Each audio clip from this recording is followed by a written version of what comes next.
Hi friends, good morning friends, good afternoon friends. ఎలా ఉన్నారు? నేనైతే జలుబుతో బాధపడుతున్నానండి. జలుబు అయితే తగ్గించుకోవాలనుకోవడం లేదు, ఎందుకంటే జలుబు వల్ల నాకు కొంచెం నిద్ర వస్తుంది. లేకపోతే నిద్ర పోవడానికి కొంచెం ట్యాబ్లెట్ వేసుకోవాలా, లేదా పాలు తాగాల. పాలు తాగినా కానీ ఎప్పటికో వస్తుంది నిద్ర, అందుకోసం ఇబ్బంది పడాల్సి వస్తుంది. సరే ఫ్రెండ్స్, ఇది వరకు అల్లం కొనాలంటే భయపడేవాళ్ళమి.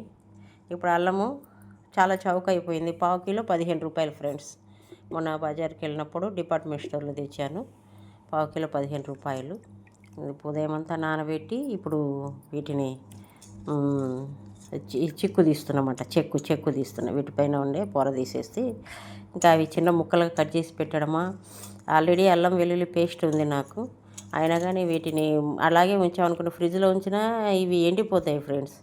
అందుకోసం, ఎందుకంటే ఇది వరకు చాలా ఒక 4-5 దాకా పాడైపోయినాయి, అంటే ఎండిపోయినాయి.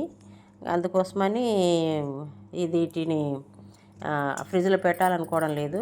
దీనికి ఈ విధంగా ముక్కలు చేసి లేదా మిక్సీ పట్టేసైనా పేస్ట్ చేసి ఒక బౌల్లో తీసి పెడతాను, ఫ్రిడ్జ్లో పెట్టేసుకుంటాను ఫ్రెండ్స్.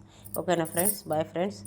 నచ్చితే లైక్ చేయండి, షేర్ చేయండి, సబ్స్క్రైబ్ చేసుకోండి ఫ్రెండ్స్, కామెంట్ కూడా చేయండి ఫ్రెండ్స్. ఓకేనా? Bye friends. Thank you.